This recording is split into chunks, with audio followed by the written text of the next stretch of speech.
This is not a scene from a disaster movie. This is not a post-apocalyptic TV series.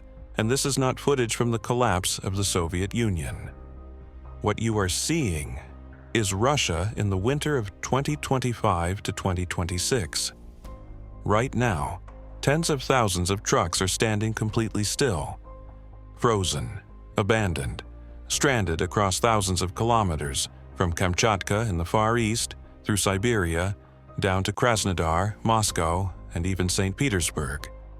Engines are dead. Cargo is frozen solid. Drivers are trapped inside metal boxes in sub-zero temperatures, waiting, not knowing if help will come. And no, this is not just about snow. Because the real disaster is not on the road, it is inside the system.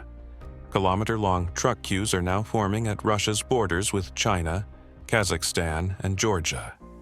Foreign trade is slowing to a crawl. Some crossings are effectively locked. Russia's so-called turn to the east, meant to replace Europe, has slammed directly into the hard wall of infrastructure failure and bureaucracy. Drivers are waiting weeks at customs gates in freezing cold. Cargo loses value by the hour. Food spoils. Industrial materials rot. This is not congestion. This is systemic paralysis. And here is the most dangerous part. A country that claims to be a global superpower, a country that threatens Europe with energy weapons, can no longer move goods inside its own borders. So today we ask a very serious question. Is Russia experiencing the biggest logistics collapse in its modern history? And could this collapse shake the foundations of the Russian state itself? To understand what's really happening, we must first look at the map. Russia stretches across 11 time zones, from Europe all the way to the edge of North America. Historically, this geography has always been a logistical nightmare. But what is happening today is not normal, even by Russian standards. According to recent industry data, up to 40% of Russia's road transport fleet is now inactive. Let that sink in. 4 out of every 10 trucks that should be delivering food, fuel, timber, and industrial goods are parked, broken, or abandoned. Some lack spare parts. Some have no drivers. Some are simply no longer economically viable to operate. Images from the Kamchatka Peninsula show vehicles buried under 3 meters of snow. But the real catastrophe is not the weather. It's under the hood. Russia's transport companies, the backbone of its logistics system, are facing the worst crisis since the fall of the Soviet Union. Nearly 7,000 transport firms are on the edge of bankruptcy, and that raises a critical question. How does a country sitting on oceans of oil and gas run out of functioning trucks? The answer lies in the war economy trap. On one hand, Russia is an energy giant. On the other hand, diesel prices have surged by up to 20%. At the same time, Western sanctions have shattered supply chains for spare parts. Most of Russia's truck fleet depends on European-made components, brake pads, transmissions, bearings. Now, a single shipment from China can take 2 to 3 months, if it arrives at all. That delay is fatal for logistics. So companies are doing the unthinkable. They're cannibalizing their own fleets, dismantling working trucks to keep others alive.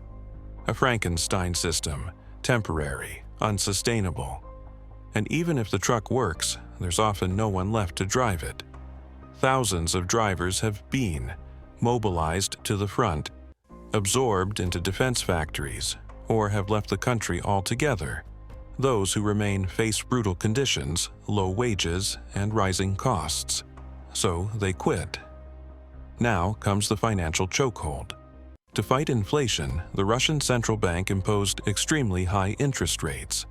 That decision crushed leasing companies. Truck payments went up. Transport fees stayed low.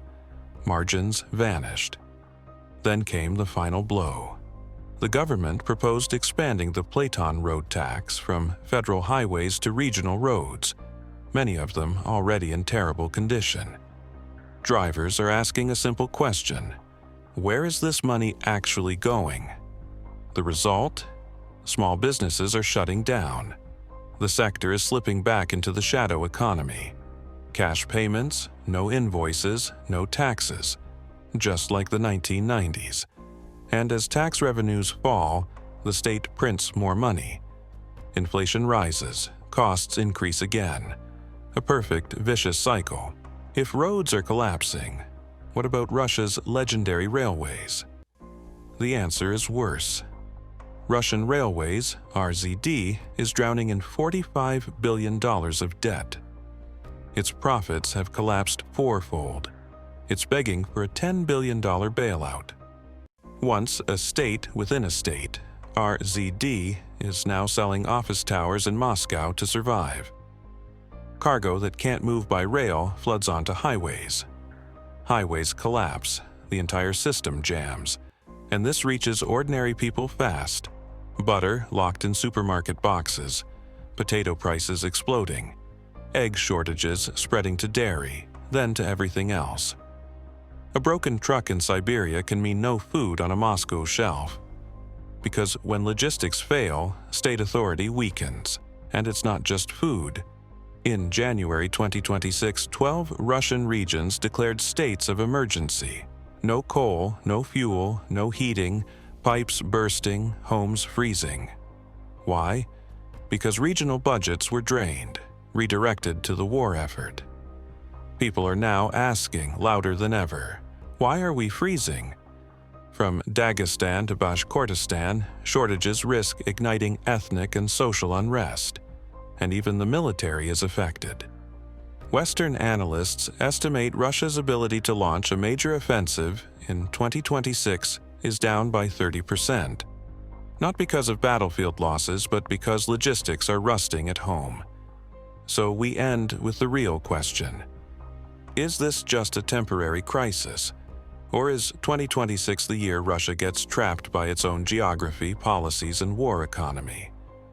Because wars are not won by tanks alone. They are won by spare parts, fuel, railways, and potatoes. And right now, Russia is losing that war. What do you think? Can Russia find a way out? Or is this the beginning of a historic decline? Now, let's zoom out, beyond Russia's internal chaos, and look at its external arteries. Because this crisis does not stop at Russia's borders. Kilometer-long queues of trucks are now forming at Russia's gateways to the outside world, at the Chinese border, at crossings with Kazakhstan, at Georgia. Some drivers report waiting 2, even 3 weeks just to pass customs. This is the physical collapse of Russia's so-called pivot to the east. After Europe closed its doors, the Kremlin promised that Asia would replace the West. China would absorb exports. New routes would save the economy. But reality is brutal.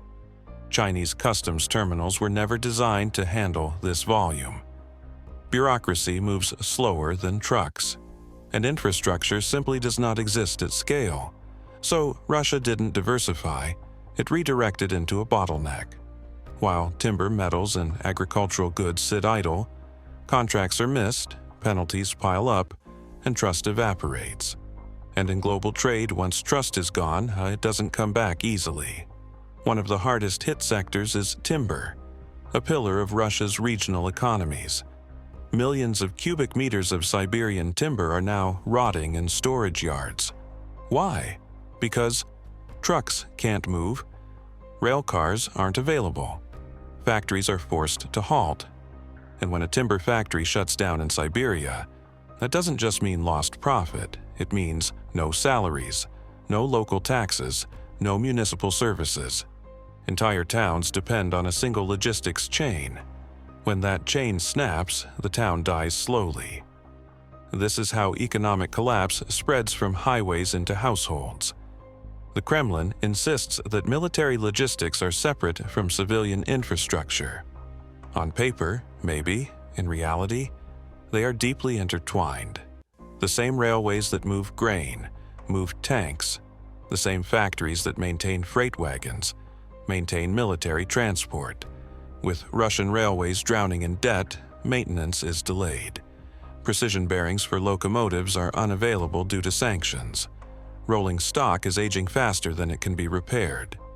Western military analysts now warn Russia may have thousands of armored vehicles on paper, but the ability to deploy them at scale is degrading fast. Logistics don't collapse in explosions. They collapse silently. And by the time the front feels it, it's already too late. Let's bring this down from geopolitics to the kitchen table, because this crisis becomes real when shelves go empty. Butter locked behind plastic boxes, potatoes doubling in price, egg shortages spreading into dairy. Official inflation numbers don't matter anymore. People measure inflation by absence, by what they can't buy, and this is triggering a psychological shift. Older Russians recognize this feeling. The return of hoarding cues. Distrust. The old Soviet instinct. If it's available today, buy it now. Tomorrow, it may be gone.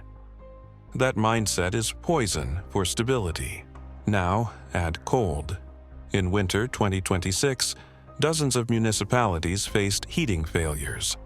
Coal shipments delayed, fuel deliveries missed, pipes freezing and bursting. In at least 12 regions, emergency measures were declared. Why? Because regional budgets were hollowed out. Money meant for infrastructure was redirected to defense, to mobilization bonuses, to war-related expenses. People are no longer asking abstract political questions. They're asking something far more dangerous. Why can't the state keep us warm? And this is where everything converges. The Russian state has always operated on a simple social contract. I provide stability and basic needs. You stay out of politics. But logistics is the hidden pillar of that contract. When trucks stop, when railways fail, when food and heat disappear, the image of the father state cracks, especially in regions with ethnic diversity, economic fragility, historical grievances. Logistics failure becomes a security threat. Not tomorrow, not next year, now. So, as we move deeper into 2026, one truth becomes unavoidable. Russia is fighting two wars, one abroad, with tanks and artillery, and one at home, with spare parts, fuel, and rail cars. The first war is loud, the second war is silent. But history shows us something clear. Empires rarely fall because they lose battles. They fall because they can no longer function. And a state that cannot move food, heat homes, or supply itself is a state in danger. So the question remains, will Russia find a way out of this logistical trap? Or will its vast geography, once its greatest strength, become the cage that locks it in? Write your thoughts in the comments. Subscribe for deeper analysis. And stay with Media Talks, where we follow not the headlines, but the systems beneath them.